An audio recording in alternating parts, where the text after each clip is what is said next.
Hi, I'm Maya Joshi, and I'm here today with the Arthritis Broadcast Network booth, and we are so happy to have Stuart Turvey with us today. Would you mind telling us a little bit about yourself and how you're involved in immunology?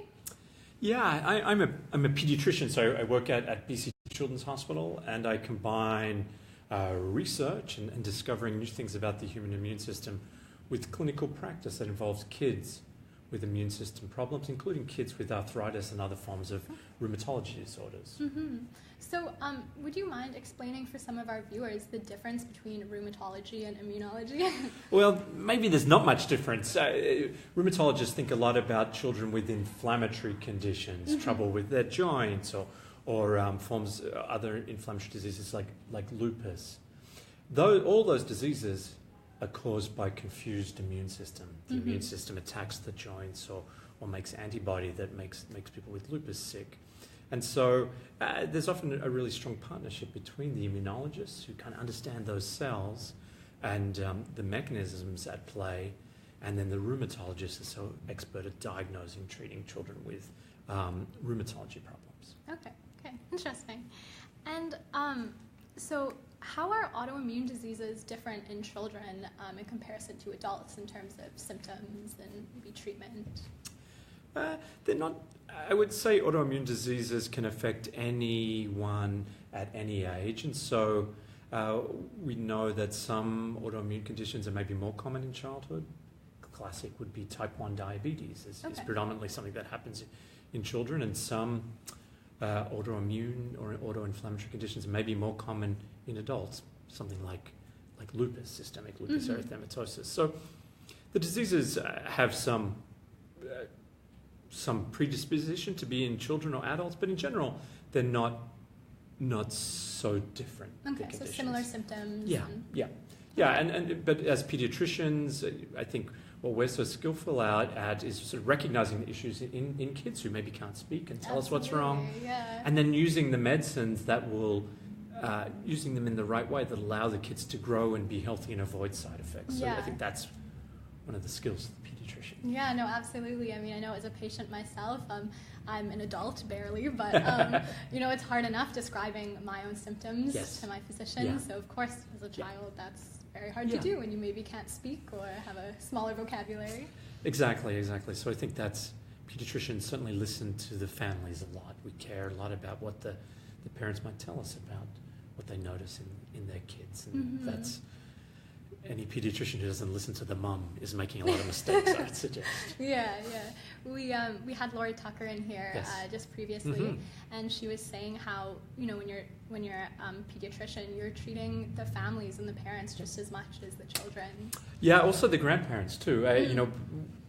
Children grow up in bigger families, and so our work is obviously focused on the child, but to give them the best care, we have to make sure the parents and often the grandparents or the aunt or other worried family members also understand exactly what's going on. So, there's lots of layers and ripples that we care about. Yeah, absolutely, I'm sure. So the theme for this year's meeting is precision and personalized medicine. Yes. So did you want to talk about that and how it plays a role in immunology, pediatrics specifically? Yeah, absolutely. So precision medicine or precision health is really, I think, the next big thing in medicine. And so up until recently, if you had arthritis, we treated you as someone with arthritis, one of many.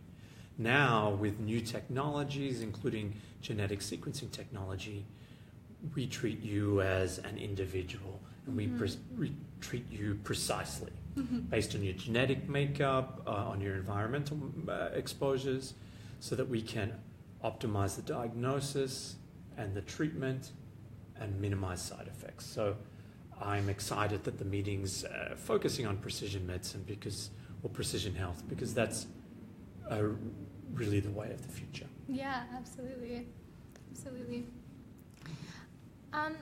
So what has been the most exciting or important thing so far at this CRA meeting? Yeah, I mean, this is a fantastic meeting. I think the focus on precision health is really powerful. And I think particularly in pediatrics, we've been able to recognize that children who maybe have unusual or more severe forms of disease or disease that doesn't respond quickly to treatment, that we can use new sequencing technology. We call that next generation sequencing. We can use that technology to sometimes find a specific genetic change that's causing that child's disease. And that's been a focus of this meeting. And why it matters is to find the gene is that it allows us some of the time to use a medicine that specifically focuses on that child's problem. So that's really important and exciting. And that's been a big theme of this year's meeting. Absolutely. So, of course, there's many autoimmune diseases, so I'm sure this answer would vary for each. Yes. But so for the personalized medicine and, as you were saying, targeting that gene, is it possible in some cases then for that child to have remission? Yes, absolutely. So I think that it's a broad question, but in general, what we've learned at places like BC Children's Hospital is that children who have slightly unusual versions or more severe versions or versions that start earlier in life, those children really benefit from entering a precision medicine program, having their genome sequenced so that we can start to specifically treat those children. So they're the ones I think that benefit most from this technology. And then, so we don't focus on any, I guess, individual disease really, or any, but really more on those kids where a bunch of experienced physicians say, this one's just a bit different to the average. And it's those kids that we've had lots of huge and life-changing success in finding the gene and then being able to move forward to treatment. Yeah, absolutely. So we're proud of that work because it really transforms the lives of those families. It is life-changing. And so do you think this personalized medicine approach, will it be something, or how long will it be until the public has access to it and most patients are able to receive that? Yeah, I think, to be honest, all good doctors forever have been practicing personalized medicine. We listen to the patients, we understand what their constraints are about being able to take a medicine or adhere to a diet. So I think in general, doctors have always done a good job at trying to precisely target. I think this new genetic sequencing technology really is out there in terms of making diagnoses, predominantly in pediatrics. And so children, one of the, I think, nice things about the Canadian healthcare system is that sick children with unusual diseases will end up in good children's hospitals. So here, we're in Vancouver, so BC Children's Hospital is the only children's hospital, tertiary children's hospital, looking after. So all the sickest kids in the province end up here. And then all the resources. And the resources. So I think families who have children who have an unusual or severe condition will end up in a good children's hospital somewhere across Canada, just through our system. And there are precision health initiatives really at all children's hospitals across Canada. So I think this technology and this approach is becoming much more widely available. That's great. That is really good news. And Anita, is there any questions from our viewers? Yes. So the question is, how does immunology play a role for someone living with arthritis who are considering to travel or go abroad? And if there are any risks, what can they do to prevent such risks? Sure. So that's an interesting question. So obviously, people who have arthritis or have inflammatory arthritis, that's really caused by a confused immune system. We all have an immune system, and that immune system is there to fight infections. In some people, that becomes confused and attacks the joints and causes the arthritis. So I think for people who are thinking about traveling, who are maybe on some medicines for the arthritis, I think it's important to talk with your doctors about making sure you've had all the vaccines that you can have, making sure that you're that it's safe for them to receive those vaccines. These are important conversations to have. I think having conversations about if I were to get sick while I'm overseas, you know, how am I going to deal with that? Are there ways that the patients can be in contact with their doctors remotely? These are the things that I would be negotiating.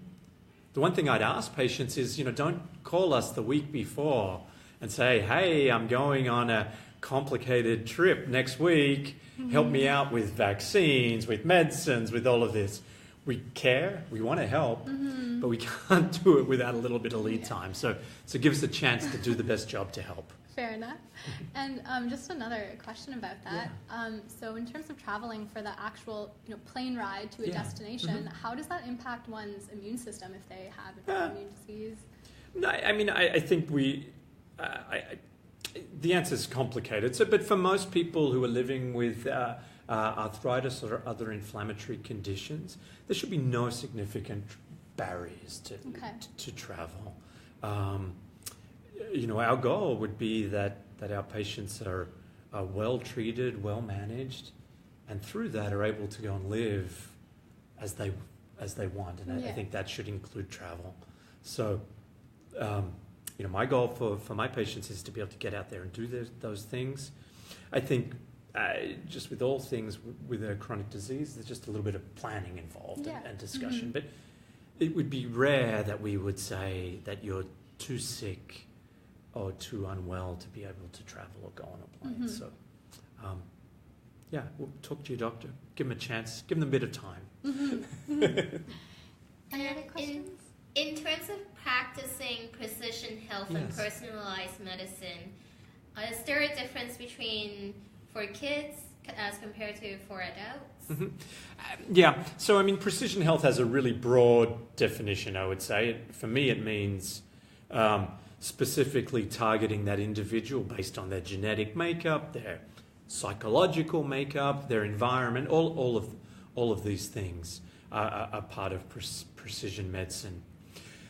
When we start talking about looking at specific genes and doing that gene sequencing, often that's been in pediatrics because kids who are born with a genetic problem will often present with that or have that problem early in life and maybe have a more severe form or unusual form of the disease. So I think in general, when we're talking about doing these sequencing technologies, genome sequencing or exome sequencing, in general, that's been in the pediatric space where most of that has happened. But for adult patients who know that they were sick by the age of 6 months and have been sick and seeing a lot of doctors, there's no reason why those types of patients shouldn't be considered for genetic sequencing as well. Great. Any more questions? Okay.